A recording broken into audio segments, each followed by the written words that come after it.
तो 11.1 का question number 3 ये हम लोग आज डिस्कस करने जा रहे हैं। सवाल बहुत ही प्यारा है और आगे कंटिन्यू करते हैं। ठीक है, ध्यान रखना सवालों को रटना नहीं। ठीक है, जब आप सवालों को रटोगे तो ऐसे केस में क्या होगा, आप कभी भी उसको सीख नहीं पाओगे, और अगर सीख नहीं पाओगे तो फिर कभी आपको अगर थोड़ा सा भी सवाल में चेंज करके दे दिया गया है ना, तो फिर आप बना नहीं पाओगे। तो ऐसे केस में रटना नहीं, चाहे जो हो जाए, जहाँ जो दिक्कत है उसको पूछो, एक बार नहीं 1000 बार पूछो, लेकिन बातचीत करो। खैर, बोला जा रहा है the shape of a garden is rectangular in the middle. मतलब आपने जो भी गार्डन बनाया है, देखा है ना, जो आपको डायग्राम में दिया गया है वो बीच से देखने पर ये इस तरीके का है। ये देखो, ये ऐसा दिखता है मज़े से, राइट। ओके, बीच से रेक्टेंगुलर है, वो ये बताना चाह रहा है। ये रेक्टेंगुलर रीजन है जो मैंने ब्लू कलर से बनाया, और उस रेक्टेंगुलर रीजन के आजू बाजू उसने सेमी सर्कुलर गार्डन भी क्रिएट किया है। ये मैं डॉट्स क्रिएट कर रही हूँ। ये हो गया सेमी सर्कुलर एंड नंबर 1 और ये हो गया सेमी सर्कुलर एंड नंबर 2। ऐसे 2 सेमी सर्कुलर एंड उसने क्रिएट किए। Find the area and perimeter of this garden. आपको इसका एरिया भी निकालना है, पेरीमीटर भी निकालना है। तो देखो, जो बहुत ही फेमस शेप्स होती हैं जैसे rectangle, square, circle, sphere, cone, cylinder, trapezium, rhombus, parallelogram, cube, cuboid, etcetera etcetera, इन फेमस, ठीक है, इन फेमस शेप्स के फॉर्मूले होते हैं, बराबर। इन फेमस शेप्स के फॉर्मूले होते हैं। बट ऐसे में जो आप लोगों की ये जो फलाना शेप आपको दी है, इसका कोई फॉर्मूला नहीं होता कि रटा रटाया फॉर्मूला है, उठाया, क्वेश्चन में वैल्यू पुट की, आंसर निकाल दिया। इसमें आपको, ठीक है, इसमें आपको क्या करना पड़ता है, भेजा चलाना पड़ता है कि क्या स्टेप मैं यहाँ पे करूँ जिससे मेरा आंसर आए। उसके लिए आपको अपने डायग्राम को घूर घूर के ऑब्जर्व करना पड़ता है, ठीक है, उसको देखना पड़ता है। तो जब आप उस डायग्राम को ऑब्जर्व करोगे, जब आप उस डायग्राम को देखोगे, तो आपको ये निकालना पड़ेगा, एक डिडक्शन करना पड़ेगा कि वो कौन कौन सी शेप से मिलकर बना है। जैसे कि फ़िलहाल मेरे पास जो मुझे ये दिया जा रहा है गार्डन, इस गार्डन में टोटल 3 प्रकार की शेप्स मेरे को देखने को मिल रही हैं। कौन कौन सी 3 शेप्स मेरे को देखने को मिल रही हैं? एक मुझे बीच वाला रेक्टेंगल देखने को मिल रहा है ना, और दूसरा मुझको क्या देखने को मिल रहा है, वो 2 सेमी सर्कुलर वाले पार्ट, लेफ्ट पार्ट और राइट वाले पार्ट के 2 सेमी सर्कल वाली चीज़ें देखने को मिल रही हैं। अब कैसा है, वो जो सेमी सर्कल वाली जो चीज़ें हैं, फिलहाल क्वेश्चन में ऐसा नहीं कहा कि एक सेमी सर्कल छोटा है, एक बड़ा है, एक मोटा है, एक पतला है, एक नाटा है, एक लंबा है, ऐसा कुछ नहीं बोला है। तो इट मीन्स दैट उस रेक्टेंगल के आजू बाजू जो 2 सेमी सर्कल्स हैं वो सेम रहे होंगे। तो area of rectangle plus 2 times हम लोग वहाँ क्या लिख सकते हैं, एरिया ऑफ सेमी सर्कल। अच्छा, 2 टाइम्स मैंने क्यों लिखा, क्योंकि 2 सेमी सर्कुलर है ना, इसीलिए।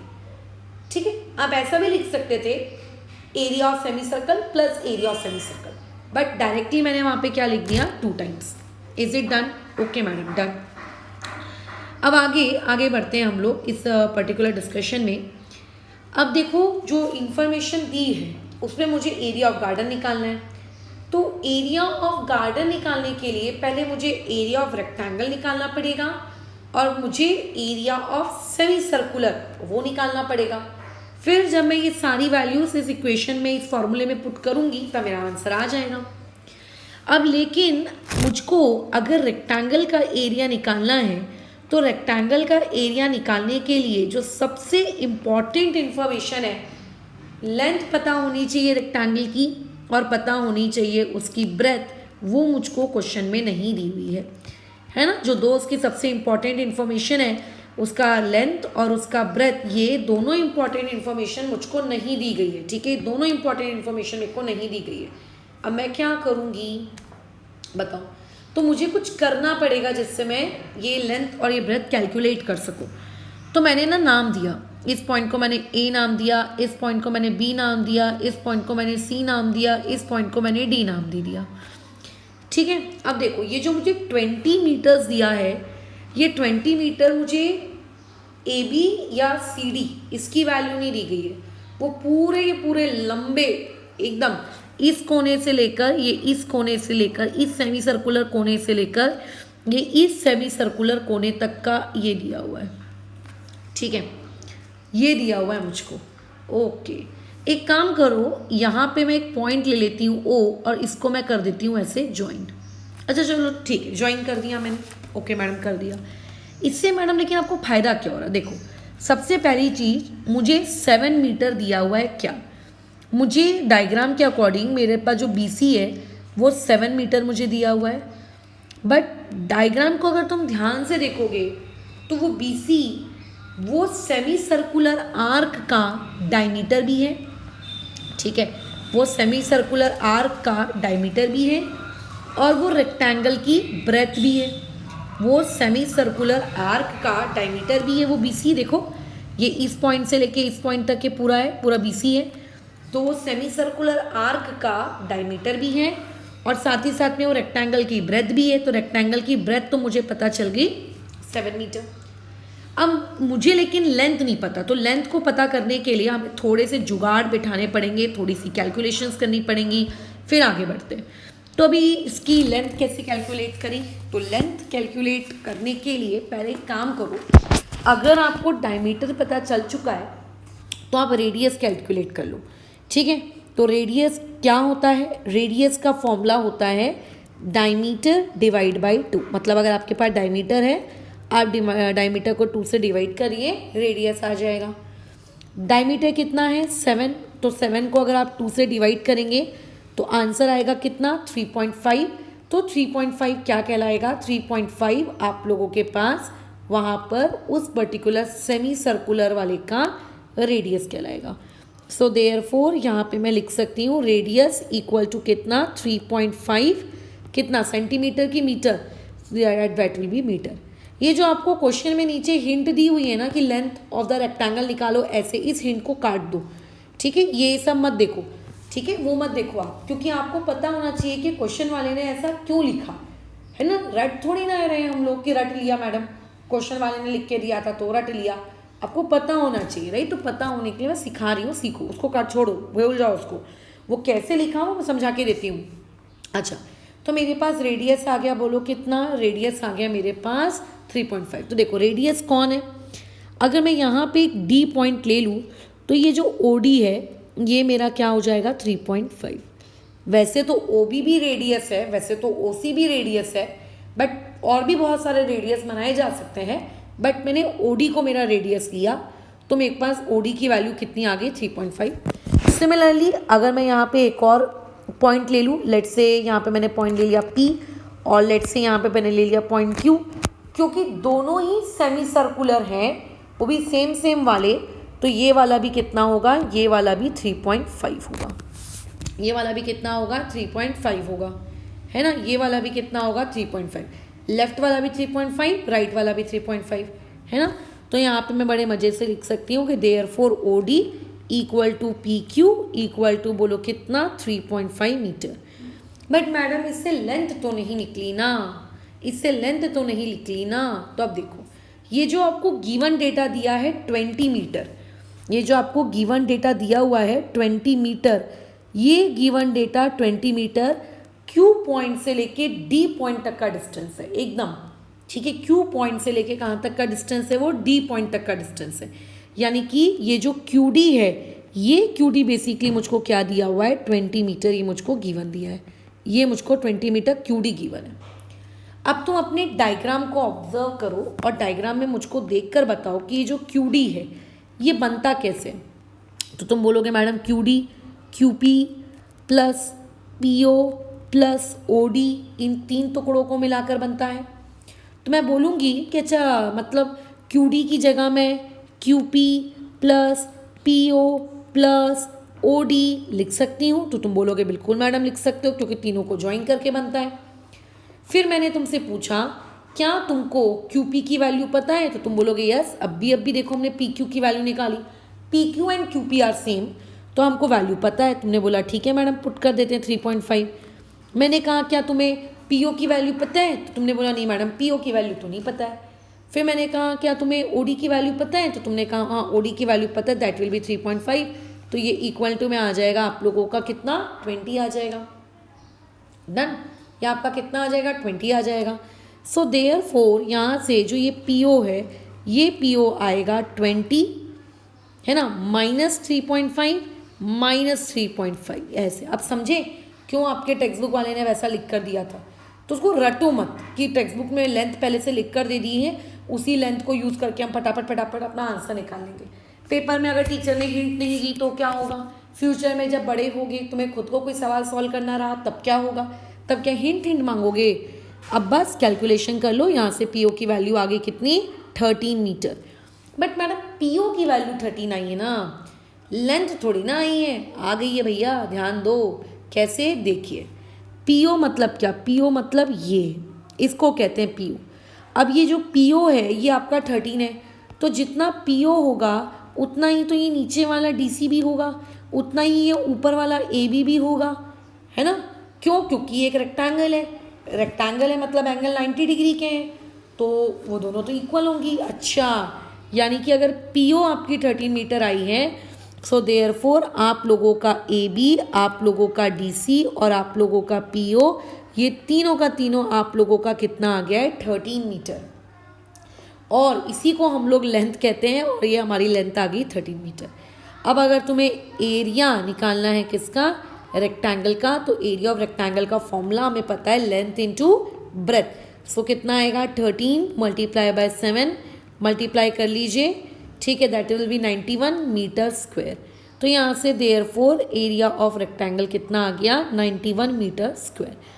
लेकिन हमको इस एरिया ऑफ रेक्टेंगल से कोई मतलब नहीं है, क्योंकि हमें तो एरिया ऑफ गार्डन निकालना था। अब एरिया ऑफ गार्डन में रेक्टेंगल के अलावा आपको वो जो दो सेमी सर्कल दिख रहे हैं, आपको उनका भी तो एरिया निकालना पड़ेगा। तो अगर मैं किसकी बात करूं, सेमी सर्कल की बात करूं, तो देखो चाहे सर्कल हो या चाहे सेमी सर्कल हो, हमें एरिया निकालने के लिए हमको चाहिए होता है जो डेटा, वो होता है रेडियस। हमें जो डेटा चाहिए होता है वो होता है रेडियस। क्या हमारे पास रेडियस है, हाँ मैडम 3.5 मीटर, ये तो हमारे पास रेडियस है।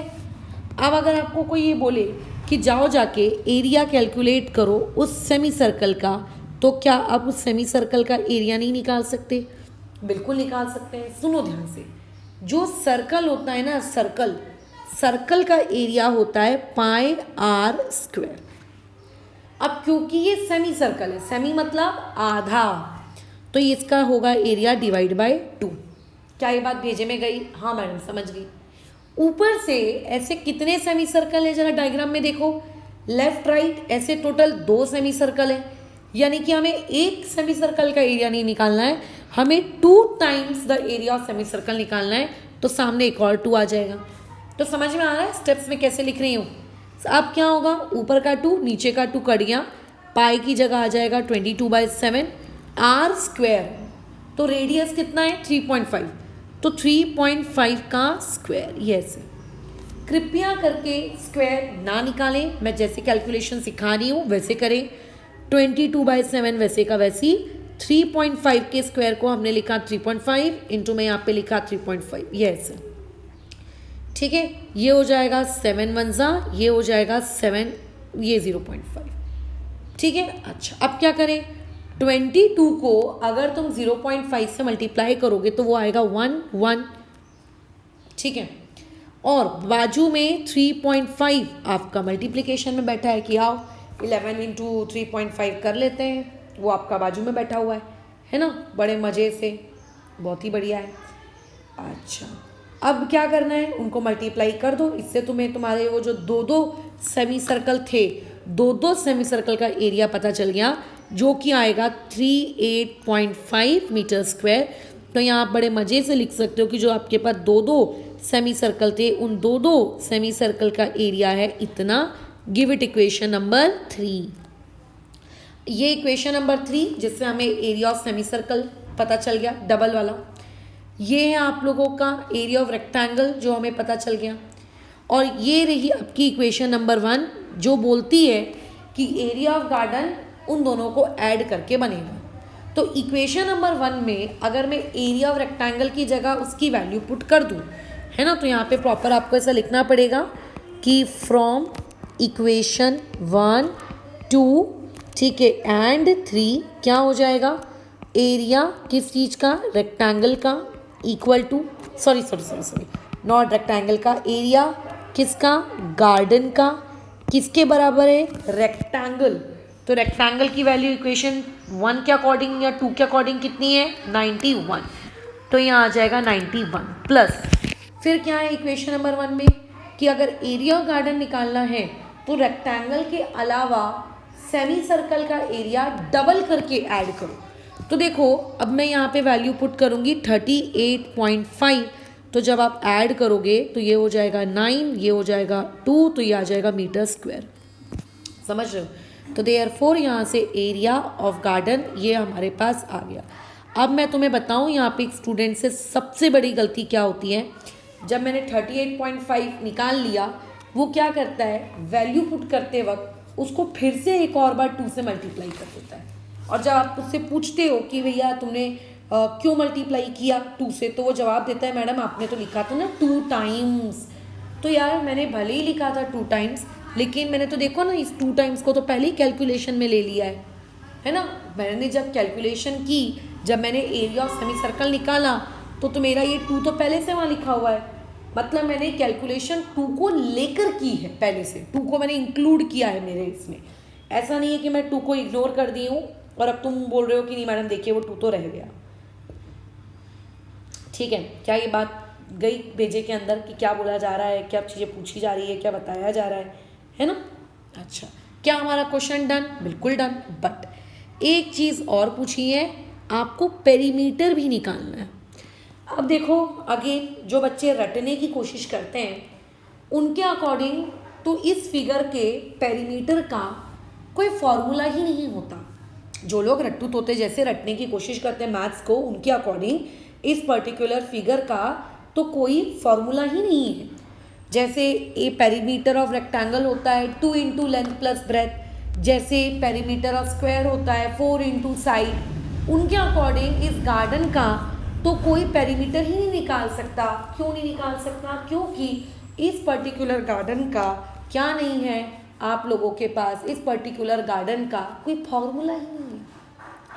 मेरी टेंडेंसी कभी भी मैथ्स रटवा के पढ़ाने वाली नहीं रही है। मैं हमेशा समझा के पढ़ाती हूँ कि ये चीज़ें ऐसी क्यों, वैसी क्यों, ऐसा क्यों नहीं, वैसा क्यों नहीं। तो आप एक बात ध्यान रखिए, पेरीमीटर को आप कभी भी फॉर्मूले के अकॉर्डिंग मत रटिए कि फॉर्मूला करेंगे फॉर्मूला।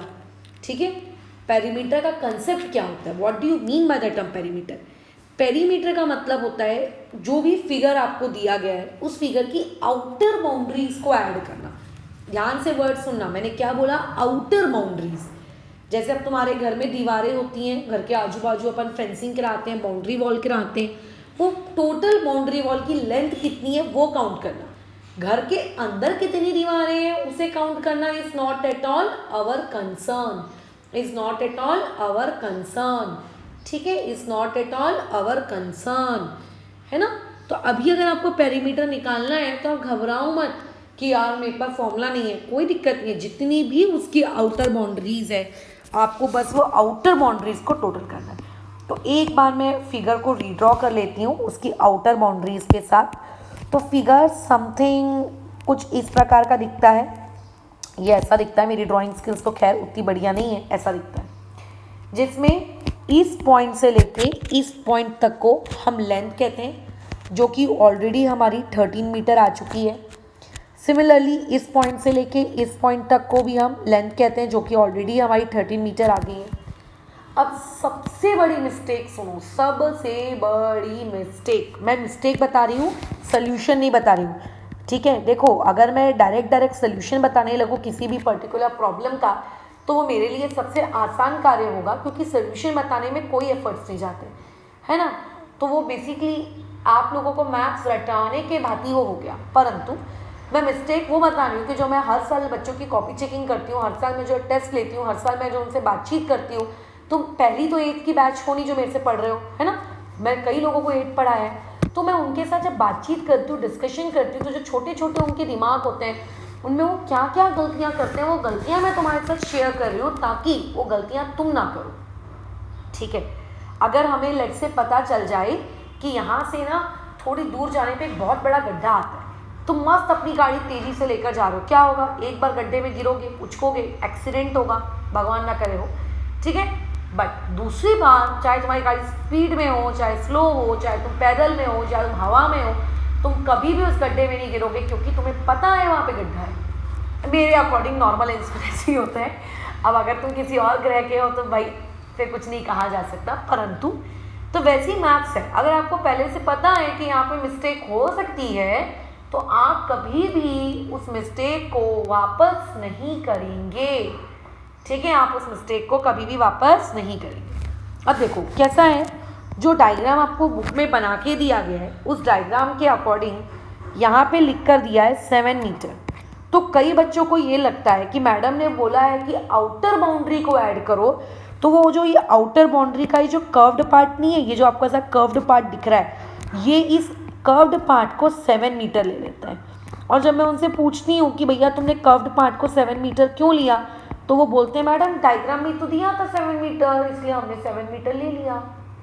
तो तुम्हें मैंने अभी इस क्वेश्चन को समझाते वक्त ये बताया है कि वो जो 7 मीटर आपको दिया है, वो 7 मीटर भाई उसका कर्व्ड पार्ट नहीं है, वो उस कर्व्ड पार्ट का डायमीटर है, और डायमीटर आउटर बाउंड्री में नहीं इनर बाउंड्री में चला गया है।